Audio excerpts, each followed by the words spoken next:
你以為蝦殼係垃圾？錯啦！今日我會用 Costco 蝦殼還原元氣壽司嘅蝦頭麵豉湯，香到一滴都唔捨得浪費啊！仲會講下點樣保留麵豉湯嘅香味同埋營養。Hello， 大家好，歡迎嚟到 Copycat Recipe 還原食譜。今日要還原嘅係我去親元氣壽司都必點嘅麵豉湯。呢個湯一上台就聞到蝦嘅精華，而且咧呢個版本好環保，因為我用咗呢個嚟自 Costco 嘅熟蝦，佢本身已經好有鹹香嘅，好好送飯嘅。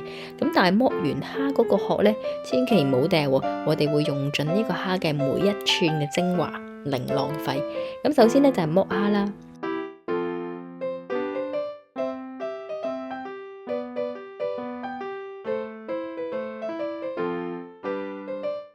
你見到我咧，剝蝦咧，我就會用呢個搖法咧，去慢慢搖鬆個蝦尾，連個蝦尾嘅肉咧都唔好嘥嘅喎。咁咧個蝦腸咧，呢個 Costco 蝦咧，大蝦咧個蝦腸好大嘅，咁所以咧記住要搣埋個蝦腸啦。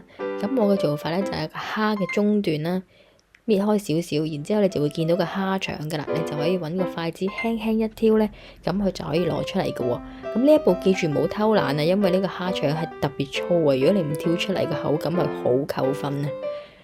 咁啊，接住落嚟咧，我哋就可以準備炒蝦殼嘅精華湯底啦。首先係開火啦，落少少油啦，將個蝦殼全部落鑊。呢個係關鍵啊！你要炒香佢，千祈唔好心急啊！呢一個蝦殼你慢慢釋放出濃濃嘅蝦味，你就要炒香佢啦。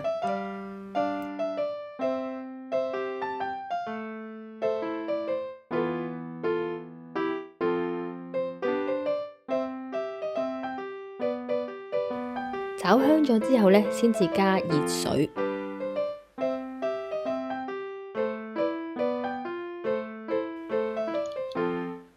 重點又嚟啦，就係要用呢個鑊鏟咧，輕輕咁樣壓一壓啲蝦頭，讓啲蝦膏逼出嚟，嗰個蝦膏先至係靈魂所在。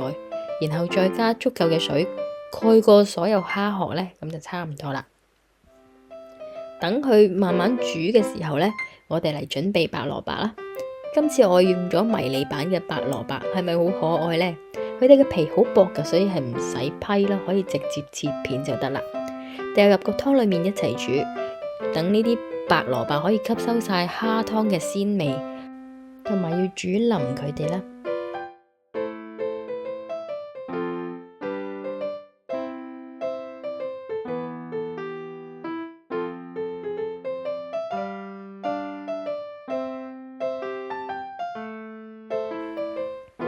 好啦，咁而家可以準備一個新嘅鍋啦，將剛剛煮好個蝦頭湯過濾倒入去，咁同埋呢個白蘿蔔一齊煮啦，等白蘿蔔可以吸收晒蝦湯嘅鮮味，同埋可以煮腍少少啦。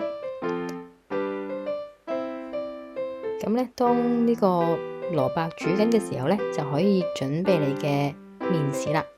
咁大約係1茶匙嘅麵豉啦，放入喺呢個碗裏面。然之後再加入一啲嘅蝦湯，慢慢攪拌將佢溶解啦，咁樣會比較容易啲攪開，先至唔會一嚿嚿嘅。另外麵豉咁樣分開加呢，其實可以保留佢嘅香氣同埋營養嘅。味噌本身係一個發酵食品啦，佢裏面含有大量嘅酵素、益生菌，呢啲咁有營養嘅嘢對腸胃非常之好嘅。如果你直接將味噌擺落去啲熱湯度煮，大火煮嘅話咧，咁呢啲咁細膩嘅風味啦，同埋呢啲益生菌同埋酵素都會煮死晒。咁所以咧，記住要分翻開去啦。咁跟住咧，加少少嘅紫菜啦，大概係1茶匙啦，咁就可以加呢個湯落去啦。